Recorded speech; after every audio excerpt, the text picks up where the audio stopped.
Hey folks, George here again. Today we're going to continue asking the philosophical question, who am I? Or who are you? Fundamentally speaking, of course, right? Last time we talked about dualist philosophers, Plato, Descartes, and Locke. And we learned that Plato and Descartes are both rationalist philosophers who think that rationalism, or reasonable thinking, is the best way to discover truth. However, Locke differed a slight bit by calling himself and by putting himself in the empiricist camp of philosophers, such that sensual and sensuous experience of the five senses really gives us the true nature of reality and all sorts of other true answers in the world. Descartes used reason to discover who I really am. I am a thinking thing. Locke used empiricism to discover who he really is, which is I am a perceiving thing that perceives myself. I twisted Locke's words a little bit in a Cartesian fashion to say, I perceive myself, therefore I am, Locke might say. Whereas Descartes said famously, I think, therefore I am. Today we're going to examine the philosophy of David Hume, who, like Locke, is an empiricist. But he uses empiricism to go in a radically different direction from every other philosopher that we've discussed so far regarding the question, who am I? I'll spoil it for y'all right now. Hume is going to say, there is no such thing as I. There is no self. There is no soul. Because after all, I'm an empiricist. Let's see how Hume comes to those conclusions. First, again, Hume is an empiricist. He believes that all truth can be found via, or most true things can be found via the senses, right? Through sensual experience. I see, I smell, I taste, I hear, I touch. And those things are true. The perceptions I have of the world are true. Counter to reason. What can reason tell us about the world? Hume says very little. It can help us, but a lot less than the rationalists would have us believe. Again, Locke said he perceived himself. He was self-conscious. That's Locke's philosophy. Hume is going to say that is ridiculous. Hume says he has never heard a more absurd claim. Here's where Hume goes. He's going to say, actually, when you perceive yourself, there's nothing there for you to perceive. You never perceive a self. Locke was wrong, right? How does he explain that? Because that seems counterintuitive. After all, if I close my eyes and I think about myself and I think about myself thinking, I feel like I've seen a self in there or perceiving a self. But Hume says, wrong. You've never perceived a self. You perceive a lot of other things, but never a self, certainly never a soul. Let's take a paradigmatic example of pain. Locke suggests that not only do I feel that slap, but I perceive that I feel that slap, and in doing so, I perceive a self. Hume says, wrong. Do it again. I perceived pain. And, by the way, maybe Locke is right. I do perceive that I perceive pain. Great. But that's all there is. Pain. There's only the perception of pain there. There's no self.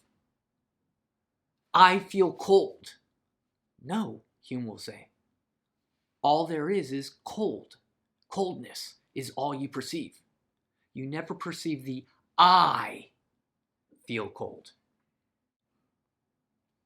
What Hume suggests is that the mind is merely like a theater by which perceptions just pass through.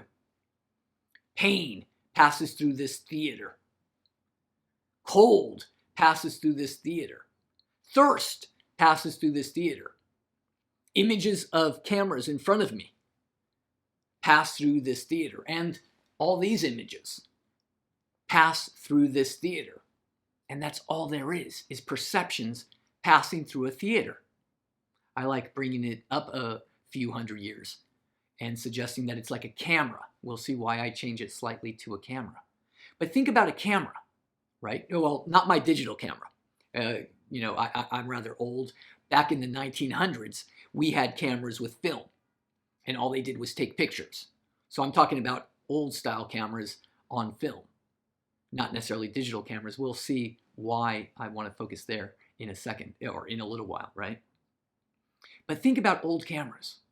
All they do is take pictures, and the perceptions go through. All they do is bring in perceptions. If you don't like the analogy of a camera, what about a microphone?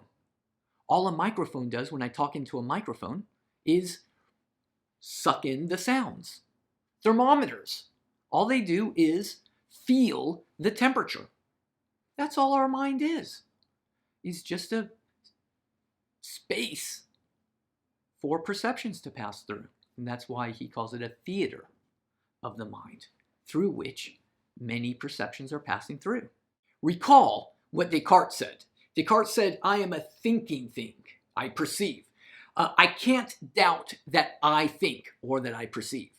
Hume says in response to that, wait a second, you are feigning some unintelligible principle that connects the objects of your perceptions and thoughts together, right? There are just perceptions that are passing through. Why do you go that extra step? Both Descartes and Locke, they go that extra step to throw an I in there. Where does that I come from? You never perceive the I. All I ever perceive is the world around me and all these perceptions. You never perceive an I, which is unintelligible. Why is it unintelligible? Because Hume is a good empiricist, and he never sees or perceives any I.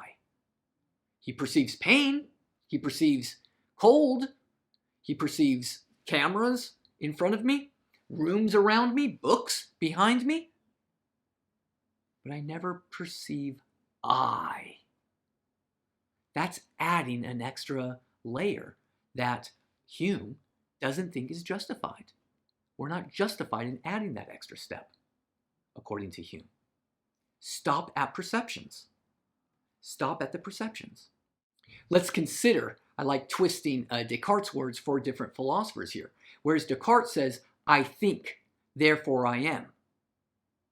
It seems to me, this is my interpretation, that Hume would rather say, perceptions happen, therefore perceptions exist. After all, remember, Hume is an empiricist. He thinks true knowledge comes from the senses, from perceptions. If all there are perceptions, where else do you get this I? Perceptions exist, but why call it I perceive? Why say that I perceive anything? That's where Hume goes in a radically logical way, actually. Right? It seems very counterintuitive, but really, in my estimation, Hume is just being very rational and very logical here and saying, wait, slow down your logic. I think, therefore I am. Thoughts, therefore thoughts. Where do you get the I? Perceptions, therefore perceptions. That's pure logic, by the way, right? Like mathematics. 2 equals 2. Or you could rephrase certain things. 1 plus 1 equals 2. That's pure logic. And that's what Hume is asking everybody else to do. Why are you sneaking in I? Therefore, Hume's conclusion, we have no reason to believe in an I. We have no reason to believe in a soul. We have no reason to believe in a self. If you want to call it a mind, fine, call it a mind, but all that's happening is it's a theater, like a camera that just takes pictures, or like a microphone that just takes in sounds, or like a thermostat that just takes in temperatures, feelings. There's nothing else there. Why is this interesting? Because if you recall, Last time I talked about Descartes' mind-body problem. How does an immaterial mind control and affect a physical, material body? And it works the other way too. How does a physical body control an immaterial mind? How are these things connected? How does the immaterial connect with the material? There's no good explanation for that. Hume doesn't have to worry about that problem, does he? Because he doesn't believe in anything immaterial. There is no real mind. There's a body. After all, perceiving bodies. There's perceptions of bodies. Great. But where's the mind? Where's the I? Hume is going to say, we're not justified in believing that. That goes pretty counter to my intuitions. But that's the beauty of philosophy. And by the way, that's what I think is the beauty of Hume's philosophy too, is that so many of his conclusions are quite counter to our intuitions. Yet, when you think about things, you'll forgive me, I am convinced by Hume's reasoning here. Don't sneak in an I. You're being sneaky there, Descartes and Locke. There's no I that's ever perceived. Let's be careful with our thinking. And if we are careful, Hume says, you won't have to believe in something so absurd as a self, as an I, in a soul. He certainly doesn't believe in the soul, or those sorts of things. Now, this seems very drastic and very dramatic. Of course it does. And this was very drastic and very dramatic for a later philosopher, Immanuel Kant. A big part of Kant's philosophical project was to respond to Hume. How can I figure out that I exist? Because Hume's logic seems impeccable, to Immanuel Kant at least. Kant sees Hume's philosophy and says, my goodness, this is a big problem. But I want to believe in an I. I want to believe in myself. How can we do that? We have to come up with a solution to this problem that Hume posed. And that is what Kant does with his philosophy, especially his philosophy of mind, his philosophy of self. How can we fix this problem? Because I want to be able to say, I exist. Don't you want to say that I exist too? Well, Kant does. I know that I like it. So let's see how Kant gets to I exist. First, here's Kant's great insight. He suggests that Hume overlooked a very obvious fact about the perceptions and how we have perceptions. When we perceive, we don't merely have perceptions that pass through, right? Like a camera. That's why I like to say a camera, especially an old-fashioned camera. But our minds and our experiences aren't like mere cameras, are they? Kant reminds us, when we have our experiences, we organize our experiences. We synthesize our perceptions. We construct the reality around us. We construct our perceptions into an understandable and reasonable reality. I'm not just a camera that sucks in light. That's not what happens in here. That might happen right here on my eyes. But back here, so much more happens. Kant is going to say that our mind is built, so to speak, with these categories that sees and perceives and constructs and analyzes and organizes all of those crazy perceptions into an understandable experience. Cameras don't understand what they're seeing, do they? Especially, I'm talking about old cameras from the 1900s. You'll see why I keep on bringing up that little tidbit of information. But cameras don't understand what they're seeing. Human minds and human experience is understood. How does that happen? Well, there must be a mind. There must be something that does that organizing, that makes this kind of machine different from a camera. a camera from the 1900s. And that's the big part that Hume has left out. Now, how does this philosophy work?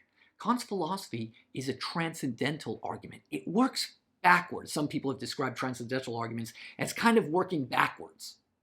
That is, we start with the fact that, wait, Hume, you're right, I never see a self. But let's go on the other end of it. I know that, here's what I know, that when I perceive, I understand the world around me. Now, what does that mean? What has to be there for me to understand the experiences I have? Well, what has to be there is some sort of mind or some sort of self that organizes all of these experiences and doesn't just say, right, light, suck into these eyes and get this image. Rather, when I see this, I say hand. Don't you? Or in whatever language you might speak. I organize this and I understand when I perceive this thing. I have a lot of ideas that go along with this perception. And that, therefore, must be what the self is. And that's why it's a transcendental argument, because it kind of goes backwards from our understanding to, therefore, there must be a self. Here's what's interesting about Kant.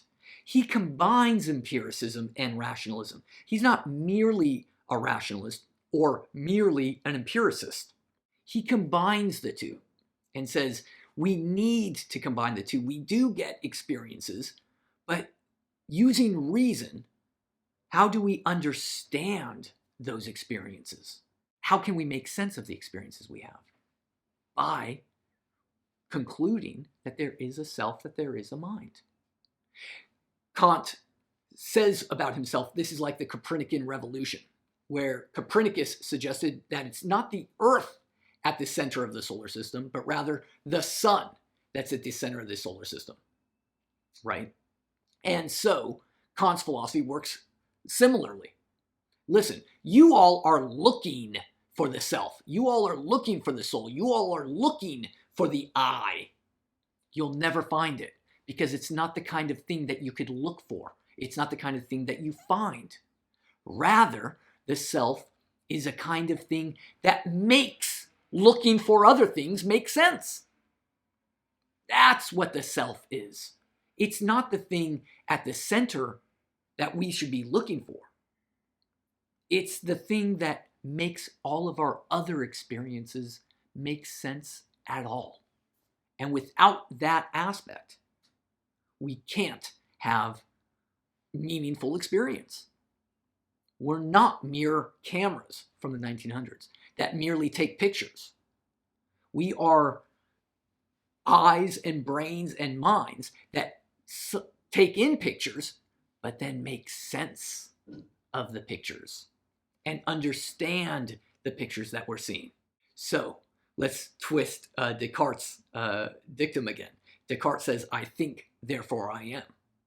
Kant might say something, this is George's interpretation, Kant might say something like, I have organized experience, therefore I am. Kant would say, we have understandable experiences, therefore I am. Whereas Descartes and Locke and Hume were all looking for a soul or a self.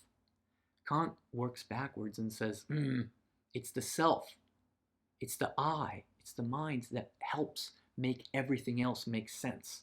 Now, let me talk about cameras for a quick second. What does this say about modern digital cameras? So I said way back in the 1900s when I was a kid, I take pictures with a camera. And the camera doesn't understand anything. It just sucks in light. But nowadays, I have a camera that could focus on my face. Watch this. Come back here. It's focused. I come up here. It's focused. It knows what to focus upon, this camera here. Right? I know that there are some cameras that know my name. They not only say, I'm focusing on a face, but I could program into the camera, look for George's face. Does that mean that cameras have minds? according to Kant's philosophy. That's a further entailment, perhaps, that you might want to examine. I don't know how to really dive too deep into that, so I won't just yet.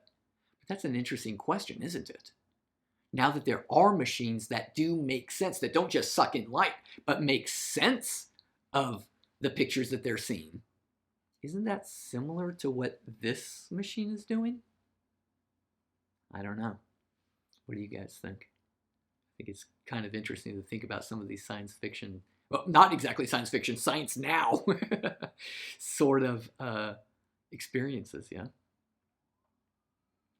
We'll talk next time about a few more philosophers who are going to eliminate any sense of, or a different sense of self altogether, right? More materialist philosophers is who we will examine next time.